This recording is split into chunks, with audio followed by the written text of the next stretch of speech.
Sometimes the universe puts a person in your life when you need them the most. Our next guest walked 30 feet across a ski lift cable to cut a skier free who was hanging from his backpack.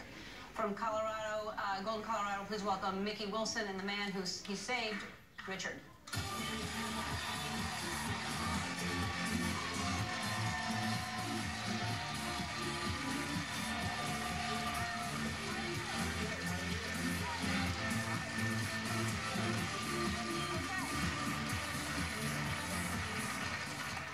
Richard and Mickey. Richard and Mickey. Yeah. Okay. All right. So, I mean, what a crazy story. So, wow. You happened to meet that day, or a few? When did you meet exactly? So, I'm a professional slakliner. That's my main job, but I teach ski school on like the weekends and stuff for a part-time job. And we had never met before, but we had these mutual friends, so we went to go ski together that morning, and that was our first meeting.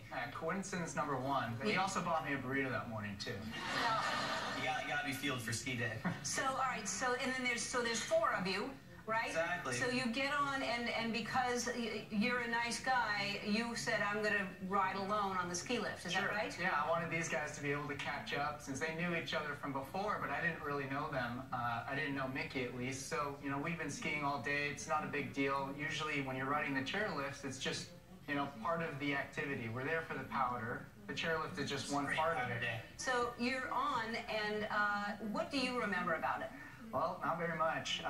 You know, there's little figments that I think are memories where basically I could see the snow in front of me, and I could see, you know, going backwards, which is always unusual. If you're on a chairlift, you should be going forward and off. But, you know, all of a sudden I just remember my vision was constricting, and that was it. That's all I remembered of it. And then you passed out. And then I passed out. You were out for like at least 4 minutes. So he's hanging by his neck, right? When did you notice that he was hanging? So, yeah, he went ahead of us. Hans, Billy, and I were behind, and we get off the chairlift expecting to see our friend, and he's not there. And that's the first uncommon thing. And then we heard a scream or a yell behind us, drawing our attention back to the ski lift behind us. And then we heard one more scream, and the ski lift stopped. And that's when we knew things were off. So we take off our skis, and we run down the hill, and we see him hanging pretty much like that. And we realize that things are not well, and we get pretty scared. And then we start hearing other people yell, and his best friend Hans starts yelling, he's choking, oh my God, he's choking. And that's when we start acting. Okay, because there was no way anyone's going to get to him in time, and he's not moving. His feet were about 10 feet off the ground. So when you say slakliner, you're a professional slakliner, I don't think people understand what that is. You're basically, you walk on cable. Like, well, not quite exactly. Slacklining, there you go, that's a slackline. Slacklining is the evolution of tightrope walking, you could say, only we've lost the big static steel cable and the 40-foot long pole, like Philippe Petit or whatever, and we just use our arms to balance. Oh, that's a blindfolded one, nice. I can't believe you do that. You know, it's really intrinsic to humans to balance, and, you know, and that's intrinsic. Like that. That's intrinsic to us. No. Absolutely. It's not intrinsic to any of us here. It's you only. No. But that's amazing. Okay, so the fact that this guy happens to be, you know, says hello to you earlier in the day with your friends, and so you get up and did you do that on the cable, or did you? Not exactly. So I just get on the cable and I slide across it really fast as I can, and I get it over. With your hands? Yeah, kind of like this. You know, butt scooting basically. Butt scooting. Butt scooting. Okay. So there you are. And I swing down onto the chairlift, but as I'm swinging down, I realize I don't have my knife. And I usually carry a knife in most outdoor situations. It's a good thing to have. And right at that moment, the Arapahoe Basin Ski Patrol had arrived, and the ski patrolman down at the bottom made the world's most perfect toss, 20 feet up, and I catch it. I have a hurt hand, and I catch it with my hurt hand, which is a miracle too. Pull the blade out, cut him loose, and 8 ski patrolmen or something jump on him and do CPR. So, because he had been out for...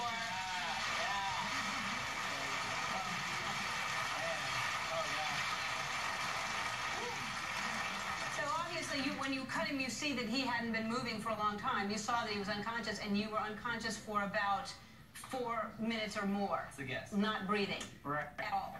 which, okay, we're going to take a break because there's another crazy thing because you're a swimmer and you're... We're back with Mickey and Richard, and I know you didn't want to do this, Richard. I appreciate you being here, but you didn't want to talk about this, and then you changed your mind. Why? You know, I wanted to keep the focus on the real hero here and the rescue, and I didn't think I had much to contribute to that story.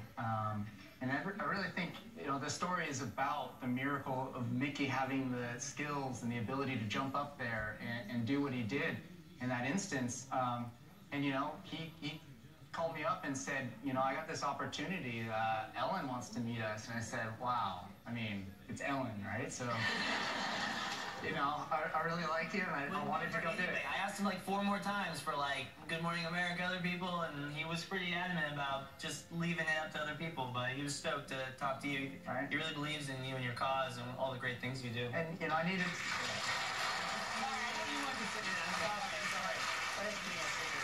I wanted to be able to say thank you publicly and not just be part of the news cycle. So I'm just really thankful for the opportunity to do it here and be able to say thank you to Mickey in person. Yes. Right? Don't forget, Arapahoe-based Ski Patrol. Best ski patrol in the world. Yeah, that's the ski patrol as well. I mean, but it really is the whole story. The fact that you were a swimmer and that you would practice holding your breath underwater to go from one end to the other end of the pool, and that is what helped you. The fact that you weren't breathing for 4 minutes. Your body was okay to not breathe for that long. Right. Because most people, I think that you would have, because like you, I mean, you were hanging by your neck, and you'd have what, just a tweaked neck? Is that it? Well, broken rib, and yeah, a little bit sore here and there, a few bruises, but that's it. It's a miracle. It's a miracle that you know, and you have some exciting news because this experience kind of changed you, right? Yeah, you know, it really put things into perspective how crazy life can get, and it can take you on twists and turns, and we're not really in control of our destiny maybe, but I wanted to take a little control. So yesterday we canceled the car you sent us and we went highlining with some of our friends, and I asked my girlfriend Purple to marry me on the Slakliner, and she said yes. She's right there. She's beautiful. Congratulations.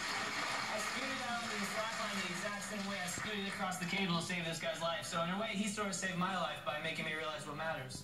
Well, listen, we want to give you a gift. You love the cold and you love snow, but we want to send you someplace warm. So thanks to Mauna Kea Beach Hotel and Hawaiian Airlines, you're each getting a 7-night stay for 2 on Hawaii's Big Island.